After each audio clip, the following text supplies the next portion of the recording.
Shalom Bapak Ibu Saudara-saudara yang terkasih dalam Tuhan. Apa kabarnya? Mudah-mudahan kita semua tetap sehat, diberkati di dalam Tuhan senantiasa. Mari kita bersama-sama kita siapkan hati untuk kita belajar dari firman Tuhan. Kita berdoa bersama-sama. Bapa Surgawi, terima kasih untuk kesempatan ini. Kami mau belajar dari sabdamu. Roh Kudus-Mu kiranya memberikan pencerahan, penerangan ke dalam hati kami, dan mampukan kami menjadi pelaku firman-Mu. Tolonglah hamba-Mu untuk menyampaikan sabda-Mu ini Tuhan. Dalam nama Yesus kami berdoa dan menyambut firman-Mu ini. Haleluya. Amin. Bapak Ibu saudara yang terkasih dalam Tuhan, di sepanjang zaman manusia itu selalu berusaha menantikan sosok pembebas, sosok penyelamat, sosok juru selamat, atau kedatangan Raja Damai. Kalau dalam kepercayaan Jawa, ada yang namanya Ratu Adil, bukan? Pokoknya sosok yang dinantikan manusia itu adalah sosok yang idealnya, sosok yang perkasa, yang berwibawa, dan berkarisma. Tentunya bukan merek motor ini, tetapi sosok yang bisa membalikan keadaan dari yang buruk bisa menjadi lebih baik. Menariknya dalam kitab Yesaya ini sangat-sangat unik. Saya bacakan dari Yesaya pasal 9 ayat yang kelima. Firman Tuhan berkata demikian. Sebab seorang anak telah lahir untuk kita, seorang putra telah diberikan untuk kita. Lambang pemerintahan ada di atas bahunya, dan namanya disebutkan orang Penasihat Ajaib, Allah yang perkasa, Bapa yang kekal, Raja Damai. Ternyata Mesias yang dijanjikan ini wujudnya adalah dalam diri seorang anak, seorang putra. Agak aneh bukan? Agak janggal kelihatannya. Kok bukan sosok yang sudah mandiri, yang sudah komplit dengan kekuatan yang perkasa, tapi malah yang dijanjikan ini adalah sosok anak kecil, bocah cilik. Ya, anak itu kan berarti masih butuh pertolongan orang dewasa. Malah yang dijanjikan ini adalah seorang anak. Apa nggak salah nih? Itulah kisah penantian panjang dan rumit yang dinantikan oleh umat Israel, tapi puji Tuhan, haleluya, berujung dengan digenapi melalui kedatangan Kristus 2000 tahun lebih yang lalu. Bapak Ibu saudara yang terkasih dalam Tuhan, menanti atau menunggu adalah aktivitas yang di satu sisi kelihatan mudah, tetapi juga di saat yang bersamaan itu juga susah atau sulit. Bapak Ibu, kira-kira apa respon Bapak Ibu ketika menanti sesuatu, menanti paket misalnya, atau menunggu seseorang, ternyata meleset jauh dari yang diprediksikan, dari waktu yang ditentukan? Apakah akan tetap sabar, tabah, atau malah akan kabur dari realita? Bapak Ibu saudara, misalnya Bapak Ibu saudara pesan paket online yang sudah di request untuk dikirim secara instan, secara ekspres, dari sellernya sudah oke. Saya barusan mengalami begitu ya. Waktu papa mertua ulang tahun, istri minta untuk dipesankan cakalang, karena rencana mau dibuat mie cakalang yang kalau istri yang masak itu, wah, haucenya tiada tanding, tiada banding. Dipesan jam 12 siang, dan rencananya akan dimasak pada sorenya. Di proses pemesanannya, begitu ya, oleh saya gitu ya, sudah membayar, tapi dari sellernya nggak kunjung diproses, dan saya lihat sampai 3 jam. Dan ini jelas meleset dari yang direncanakan. Akhirnya apa? Planning untuk masak bubur cakalang itu ambiar, bubar sudah. Nggak jadi Bapak Ibu saudara.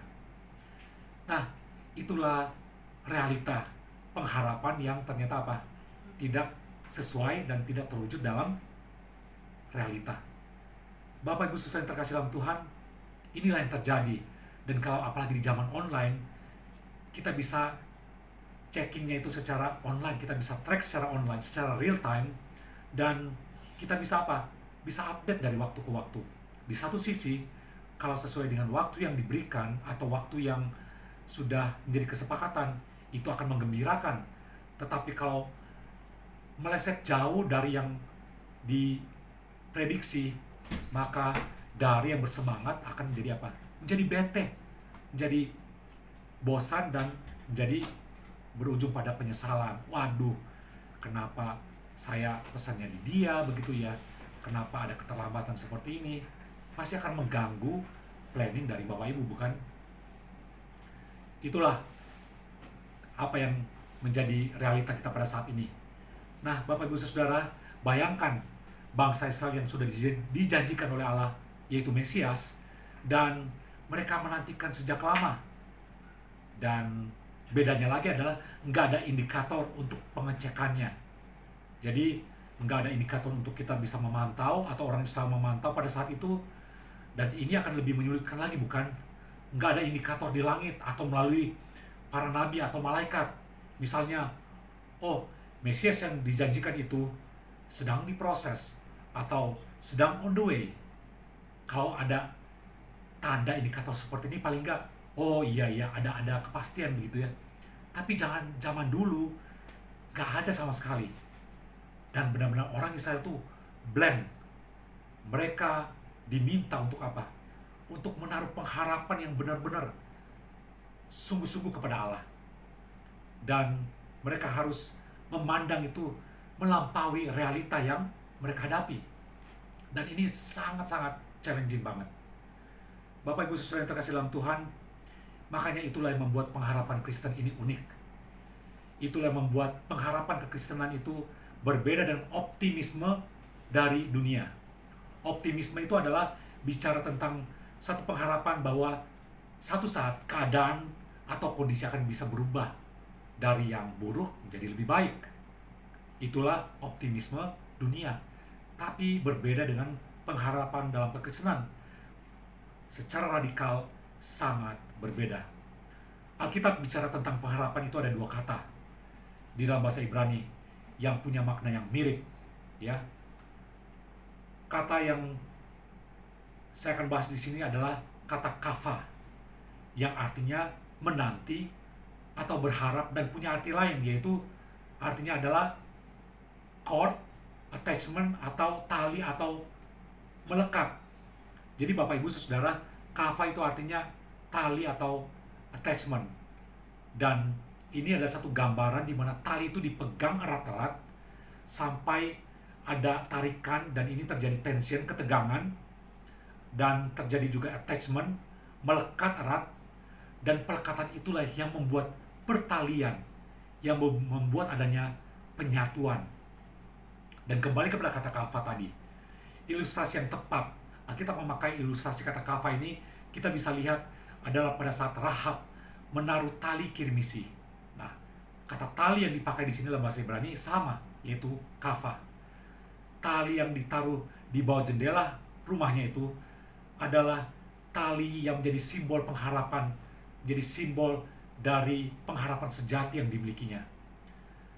Bapak Ibu Saudara yang terkasih dalam Tuhan, Rahab adalah seorang penduduk asli Kanaan dan juga berlatar belakang profesi yang kelam. Tetapi dengan hanya mendengar saja, dia sudah memiliki iman, dan iman itu terus bertumbuh seiring bergulirnya waktu. Imannya itu semakin membesar dan semakin membuat dirinya melekatkan hatinya itu pada Allah. Bapak Ibu Saudara yang terkasih dalam Tuhan, karena itu Rahab tidak pernah berhenti berharap. Luar biasa, Rahab tidak pernah berhenti berharap. Sehingga ketika para pengungsi ini diselamatkan dari tali kirmis yang berwarna merah, para pengintai mengatakan bahwa nantinya pada saat kami akan kembali, maka taruhlah tali itu dan sisi rumahmu akan diselamatkan.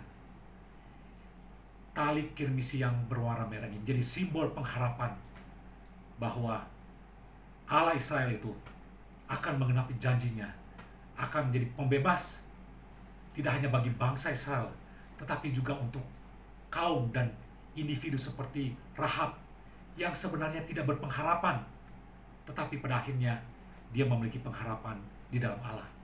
Dan luar biasanya, bukan? Rahab, seorang yang berlatar belakang kehidupan yang kelam ini, dipilih Allah untuk menjadi bagian dalam silsilah dari Mesias. Dicatat dalam Injil Matius, seorang Rahab.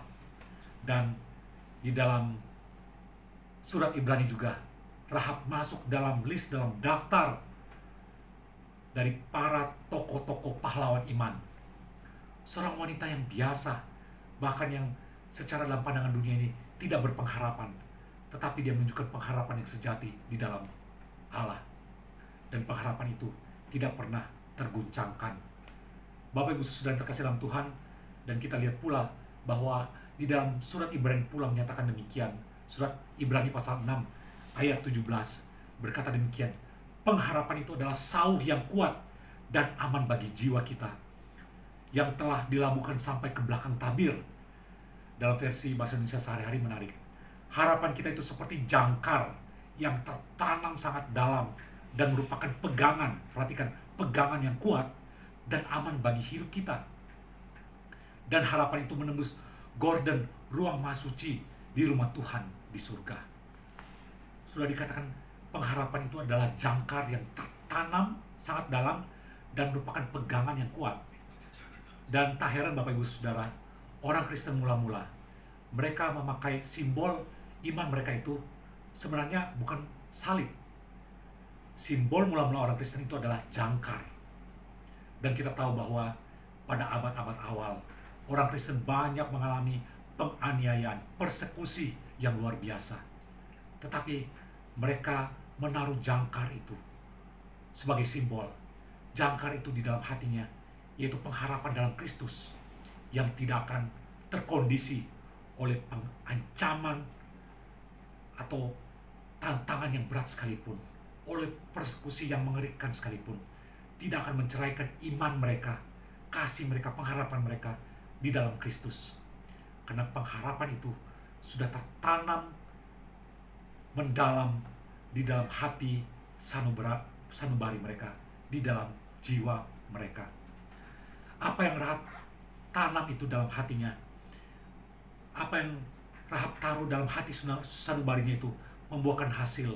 Kendati dia tidak melihat langsung Mesias itu, tetapi pengharapan itu digenapi sempurna oleh Allah melalui kelahiran putranya, yaitu Yesus Kristus 2000 tahun lebih yang lalu. Inilah gambaran yang tepat tentang Thrill of Hope dalam bahasa Ibrani. Thrill itu adalah satu gambaran kondisi yang mendebarkan, kondisi yang menegangkan, tapi sekaligus juga di saat yang sama menunjukkan kelepasan, menunjukkan kelegaan. Jadi penantian kita itu dalam Thrill of Hope pada masa-masa ini adalah penantian di mana kita harus berpegang erat, berpegang kuat pada Allah. Inilah yang membedakan antara pengharapan dan optimisme itu tadi. Karena pengharapan itu adalah bersandar kepada Allah yang menjadi landasan, fondasi pengharapan kita. Sementara optimisme itu adalah apa? Bergantung pada keadaan, pada situasi atau kondisi. Tetapi pengharapan sejati itu adalah pengharapan yang diletakkan kepada Allah dan kepada karyanya yang begitu luar biasa.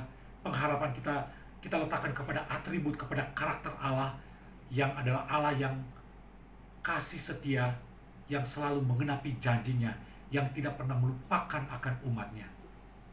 Itulah yang kita bisa lihat, satu pengharapan yang radikal juga kita bisa temukan dalam diri seorang nabi kecil bernama Habakuk di masa-masa kondisi yang suram di zaman dia hidup. Dia menunjukkan pengharapan yang sangat luar biasa dan sangat indah. Di dalam catatan kitabnya dikatakan bahwa sekalipun pohon ara tidak berbunga dan pohon anggur enggak berbuah, tetapi aku akan beria-ria.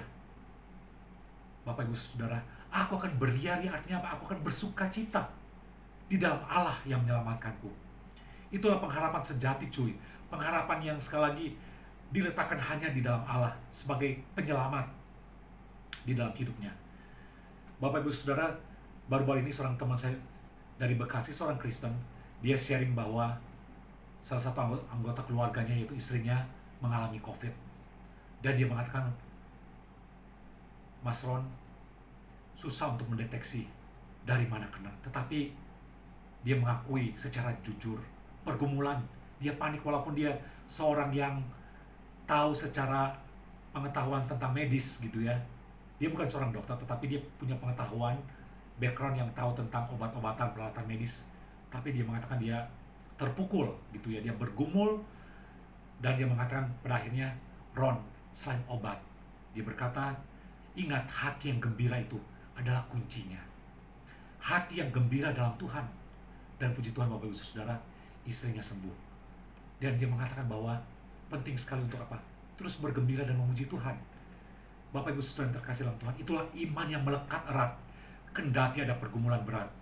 Tapi kita punya juru selamat yang adalah sahabat. Mari kita terus merapat, kendati hidup ini syarat dengan pergumulan, tapi mari dengan hasrat yang mendalam, kita letakkan iman kita pada Sang Penasehat ajaib, Allah yang perkasa, Bapa yang kekal, Raja damai. Itulah thrill of hope. Ada sensasi penantian yang menegangkan dalam masa-masa ini. Tetapi ingat seperti lagu dalam Oh Holy Night, a thrill of hope. The weary world rejoices. Dunia yang galau, yang berbeban, tetapi pada akhirnya bersuka. Karena apa? Karena pengharapan sejati itu telah hadir di tengah-tengah kita. Kristus, Sang Putra Raja Damai itu telah hadir dalam kehidupan kita, eksis dalam kehidupan kita dari dulu, kini, dan selalu terus. Dan itu membawa kelegaan, bukan? Karena itu, mari kita terus berharap kepada Allah di dalam Kristus. Dan pengharapan itu juga kita perlu display seperti Rahab, seperti orang Kristen mula-mula, dengan mendisplay jangkar yang menjadi simbol pengharapan. Sudahkah kita mendisplay pengharapan kita itu secara online? Kita membagikan pengharapan kita itu melalui ayatkah atau pujian? Kita membagikan pengharapan kita itu, kita memberikan penguatan kepada orang-orang yang sedang dalam pergumulan. Kita mengarahkan mereka agar mereka apa? Memiliki juga pengharapan, mengalami pengharapan seperti yang kita miliki.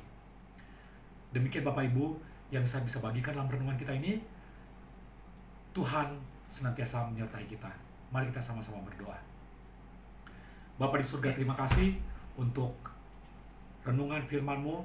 Kiranya kami memiliki pengharapan yang kuat yang kami letakkan hanya di dalam Kristus.